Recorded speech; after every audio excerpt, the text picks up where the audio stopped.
মাজিদ এই আয়াতগুলি স্বয়ং আল্লাহ রাব্বুল আলামিনের একটা অংশ। আস্তাগফিরুল্লাহ। এই যে অংশ বলাটা আসলে তো অনুমোদিত না। আল্লাহ তাআলার কোনো সিফতকে অংশ বলা যায় না।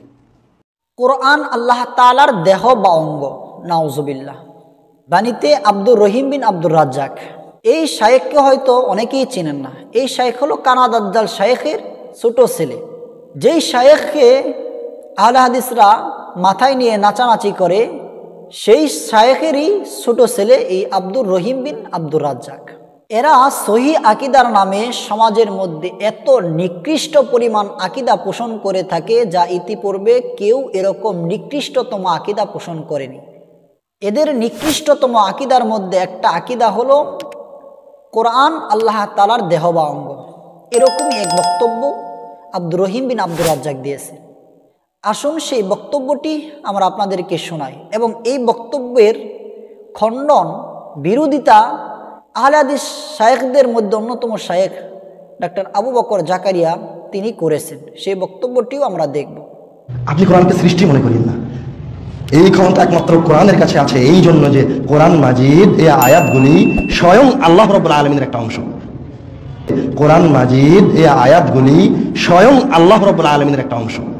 এই আয়াতগুলি স্বয়ং আল্লাহ রাব্বুল আলামিনের একটা অংশ।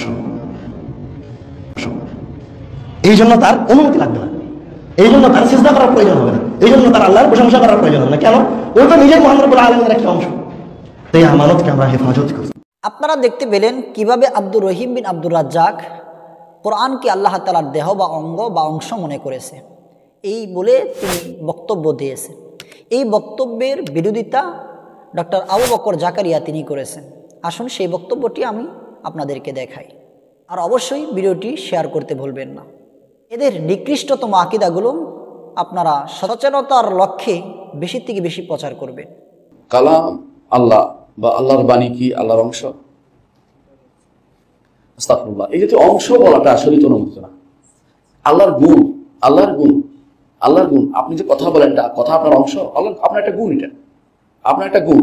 আল্লাহ তাআলার কোনো সিফতকে অংশ বলা যায় না। আল্লাহ তাআলার কোনো গুণকে অংশ বলা যায় না। আপনি নিজের উপর কিয়াস করছেন যে আমার হাত যেমন আমার অংশ, আল্লাহর হাত তো আল্লাহর অঙ্গ, এই যে অঙ্গ বলা যায় না।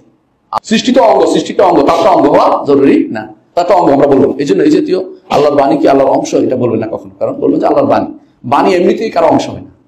আপনার কথা কি আপনার অংশ? কোনদিন না। যদি আল্লাহর জন্য আপনি আর একটা বাড়তি জিনিস সাব্যস্ত করতে করতে বাণীকেও আপনার অঙ্গ থেকে নিয়ে যাচ্ছেন, মানে কত খারাপ অবস্থা নিয়ে গেছেন, কখনো বলে না কেউ।